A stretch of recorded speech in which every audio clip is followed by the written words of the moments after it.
guys? Rob from Georgia here with you once more. VHS82 apostrophe with the first entry episode, not sure how I'm going to coin it yet, of my Italy's Holocaust, the film from 1979, 1994. I did steal part of this idea, again, mentioned in my introduction, of course, Jim Harper's book, Italian Horror, and that is sort of the bracket of time that he deals with as a reference guide. And for the reasons already laid out in the intro, I won't get into it here. That's the reason why I decided to run with it. So anyways, my first pick was tough, man. I thought I knew where I was going to go, but then, I don't know, you just get the vibe, and there was no vibe there. So, I don't know, I started to think about Witchery from 1988, a Fabrizio Laurenti film. He was a first-time director brought on by Joe D'Amato, who, of course, is film company Filmirage, which I first awoke to as a kid. Probably, I would imagine, the first film, I think, maybe, was Stage Fright, Michele Soavi's Stage Fright, which, is just left its indelible mark forever, man, on my life. And so Filmirage, anytime you see that come up, man, it's always had left its indelible mark. I mean, I don't know just the name, but, so this is kind of a unique thing here. This is a DVD, there's for Ghosthouse, La Casa 3, which Witchery attempts to be La Casa 4. And if you know anything about Italian history, film history, you know they love to do that stuff. So anyways, when a Blu-ray for the Scream Factory double feature came, it was all messed up. It doesn't happen rarely, or it happens very rarely to me, but on that occasion it did. But I happened to have the DVD for La Casa 3, which I got from Italy well before there was a Ghosthouse release. And so for the moment, I had two spots in there, so there's my La Casa 3, and then the double feature goes there for the moment until I get a Blu-ray case for the Scream Factory double feature, which you see up there, which is Ghosthouse and Witchery, which stars David Hasselhoff. See, again, that's half the reason why I wanted to watch it. And Linda Blair. And Hildegard Knef, is it? Hildegard Knef, which had somebody way back when they were first coming up with this idea, wanted Bette Davis in this role. That is interesting. So, anyways, Jim Harper, in his book Italian Horror, he's not very kind to this, and rightfully so, because this is, you know me, man, I love Italian cinema, and rarely is there ever a movie which I want to say anything negative about. This movie's a mess, man. I wonder why it took me so long to watch it. But he cites a few things. One, I just want to get it right. The very slow pace. This movie is a crawl, and I don't usually mind that. But also the writing and the very, very minimal budget. And but a lot of early Italians or movies within 79 to 94, there are a lot of movies in there that didn't have much of a budget to speak of. I mean, rarely did Fulci ever have a real budget. And look what he produced, man. Of course, look what he surrounded himself with, right? And so, usually just because it's a minimal budget, now the screenplay, if remember Devilfish, I mean, there's probably, 800 writers on that? It's no wonder the writing is messy. There's no coherency, when you get maybe one or two writers who are working together. And so I completely agree with him, man. This movie is a mess. But I think there are deeper reasons he doesn't really go into. And I'll share those with you. So, Witchery, David Hasselhoff, Linda Blair, of course, really headlined the cast. Basically what you got here is a film that attempts to be sort of, I don't know if a throwback is the right word, but okay, you got this abandoned hotel on this little island per se, and it's filmed on Massachusetts, which the cinematographer is known for Demons, and the makeup artist, there was a makeup artist attached to this that actually had worked on things like Zombie, which is interesting. Basically what you have here is you have this old witch's tale about a witch. As part of the prologue at the beginning, I guess, you see this girl, she's pregnant, and she's being hunted down by this mob. I'm telling you, these people could have walked right out of a cornfield from Stephen King's Children of the Corn. It is, I mean, I laughed out loud the minute I said, because that's all I thought about was, maybe this should have been part of a Children of the Corn sequel, Italian style or something. But they chase her into this hotel, and she ends up basically in the end jumping through a window to her death. And this becomes the catalyst for this witch's tale. And so what you have here is a ghost of a witch who somehow summons herself in her whatever type of existence to want to break back into this world. Sort of Lovecraftian style, I guess, in a way. And so basically you have this David Hasselhoff and his girlfriend, who is a virgin, and really, as much as he wants to be with her, she just flat out, and it's never really explained what is the main issue there, if it's trauma or just, I don't know. I mean, maybe it just went right by me. And so anyways, they're there. He's a photographer, Hasselhoff, and she's there, trying to think, I think it's, I want to say it's Catherine Hickland. Yeah, it must be Catherine, maybe. Anyways, she's there to study this tale of this witch, and there's a phenomenon on the island, the witch's light, I think, and it's sort of Suspira-like. And when you see the lady in black, who is the witch, Hildegard, played by Hildegard, it is a cool name, Hildegard. Every time she grabs her little crystal thing here and starts, and it sort of has that Suspira glimmer shine to it that is supposed to hypnotize you or catapult you into some other, I don't know. It's sort of bizarre, but there's this phenomena people know of, and so they're out there. She's writing a book on it. He's gonna, photograph it for her, and I think it happens at like noon or something, and so they're there, right? Well, now you got Rose and her husband who are going to buy the estate, this hotel, this abandoned hotel, and renovate it into a brand new one. They bring along with them their pregnant daughter, who's played by Linda Blair, and their younger son, Tommy. And there's a scene with Tommy and this other girl as they're getting ready to go out to this island. He has this run-in with this little girl in this shop, I think, or something.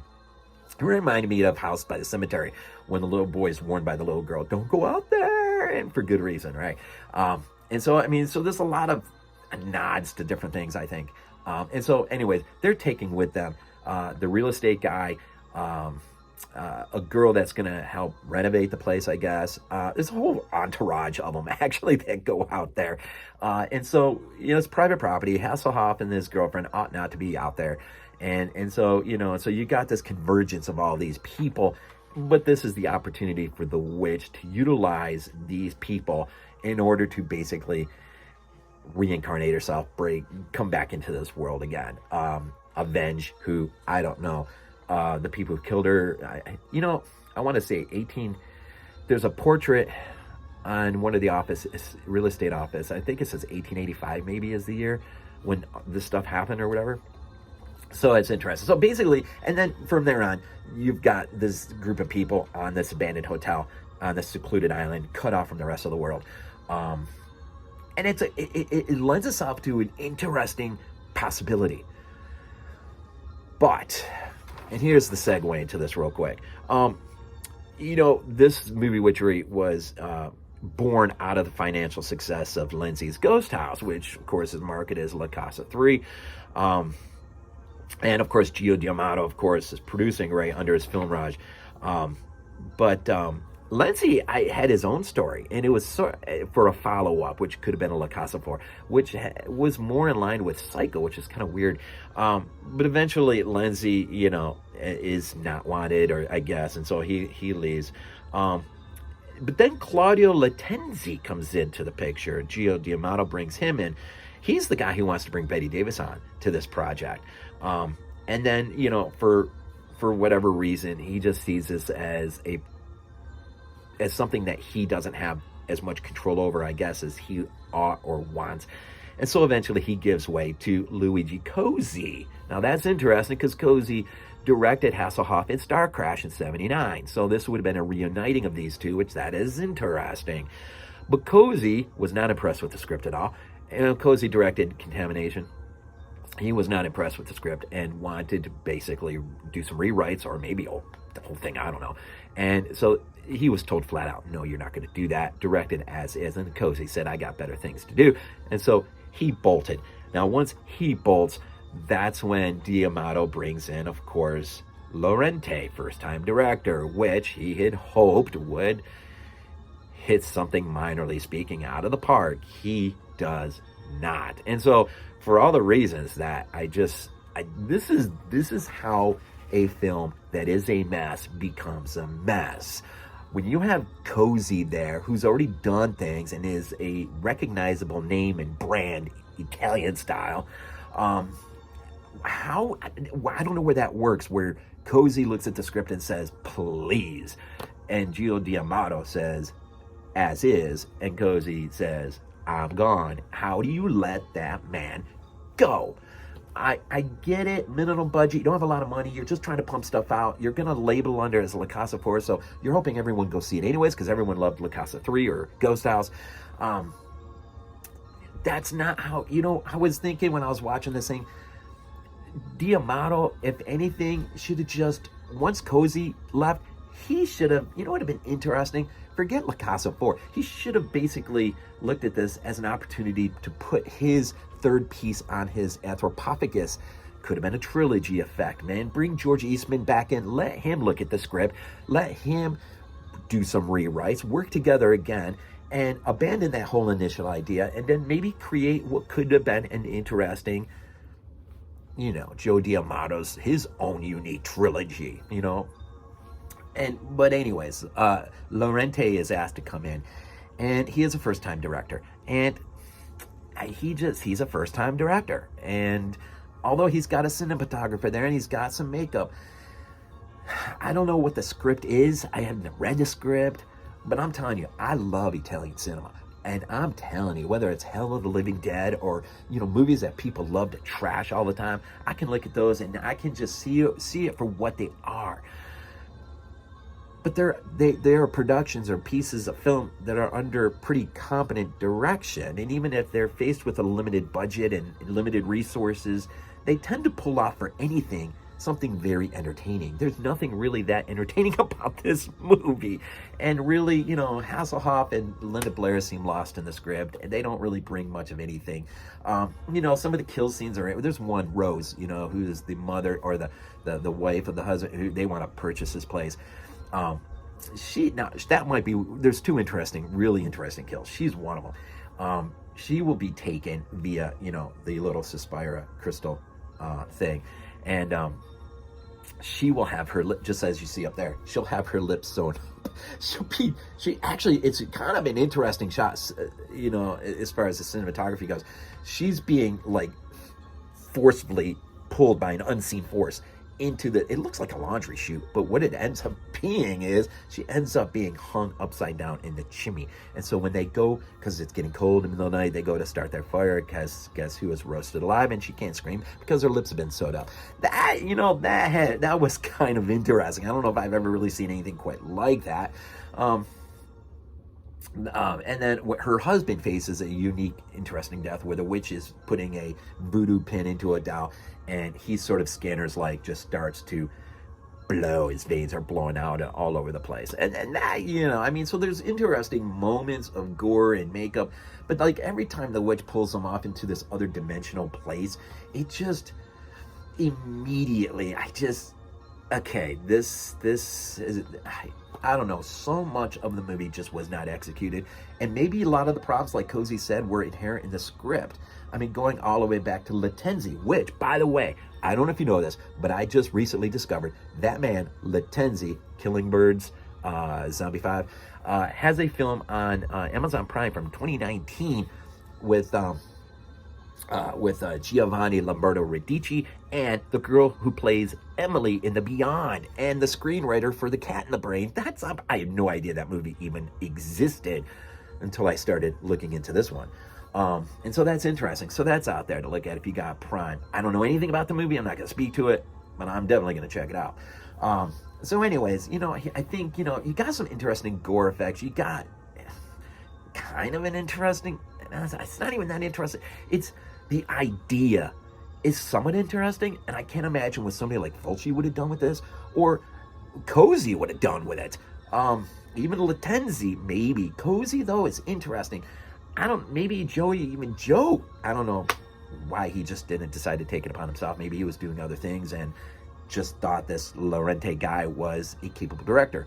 And so, and the music, I mean, the score is okay. It's, shot on that remote location. So, I mean, there's potential and opportunity for something here.